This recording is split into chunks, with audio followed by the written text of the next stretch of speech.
Secretary Blinken, Deputy Secretary for Management and Resources, Richard Verma, OSCE High Commissioner for National Minorities, Kairat Abdrakhmanov, UNESCO Assistant Director General for Social and Human Sciences, Gabriela Ramos, Ambassador Ruth A. Davis, the first Black woman career ambassador in the State Department, on whose mighty shoulders I proudly stand.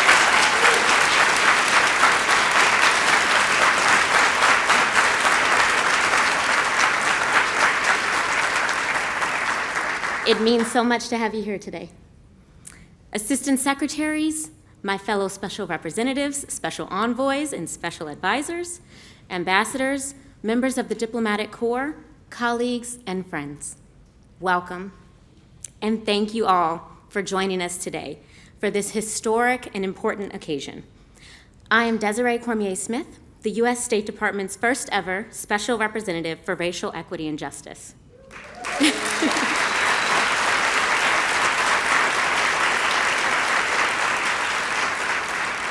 I am overjoyed to be here with you today for the Secretary's inaugural award for Global Anti-Racism Champions.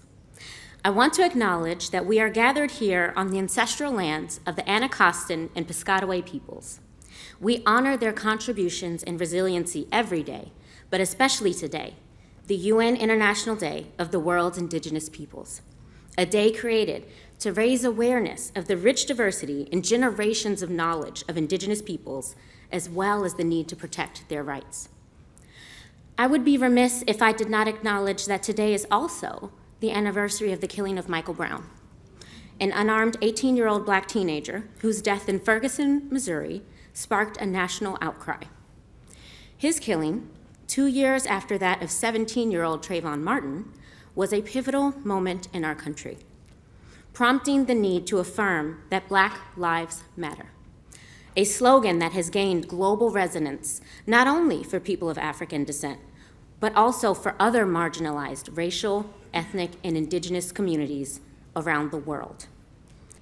When Secretary Blinken created the position of Special Representative for Racial Equity and Justice last year, he said, quote, "Inequity is a national security challenge with global consequences.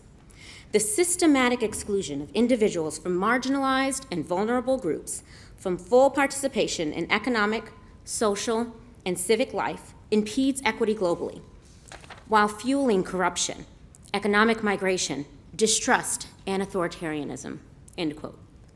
This office was born out of the need for global solutions to the global problem of racism that has plagued our world for centuries. In line with the direction from President Biden that the entire US government must be working to advance racial equity and to support underserved communities. While racism, racial and ethnic discrimination, and xenophobia are not new phenomena, this is frontier work for the State Department and our diplomats. It is not easy, nor will it be quick. However, I am optimistic. Why?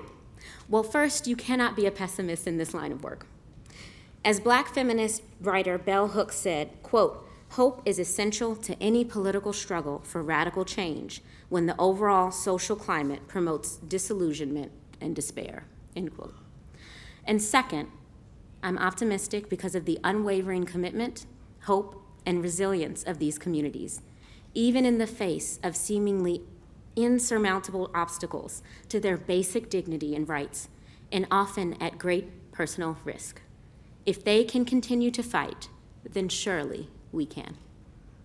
And that is why we created this award, to acknowledge, honor, and support the tireless advocates who fight against the structural racism, the pervasive discrimination, the rampant xenophobia that impedes the members of their communities from enjoying their basic human rights. We thought it was important to recognize the leaders who may not be known internationally or even nationally within their own countries, but they are known to their communities. When Sandia Mospaz became the only Black Tunisian flight attendant working for Tunis Air, the CEO refused to feature her in the company's flight safety videos. Experiences like this inspired her to found NEMTI, meaning My Dream, to advance the rights of Black Tunisians. Because of Sadia's dream, Because of the activism of countless Tunisians, in 2018, Tunisia became the first Arab country to actually criminalize racial discrimination.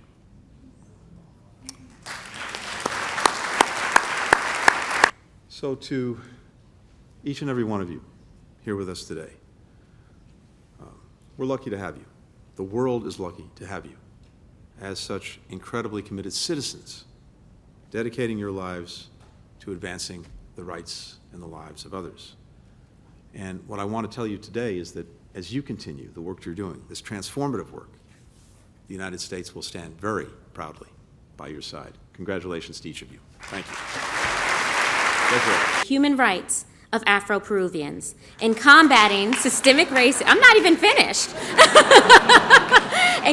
And commitment to advancing the human rights of indigenous peoples in Brazil and combating systemic racism, discrimination, xenophobia, and gender-based violence. Leadership and commitment to advancing the human rights of the Roma in Moldova and combating systemic racism, discrimination, and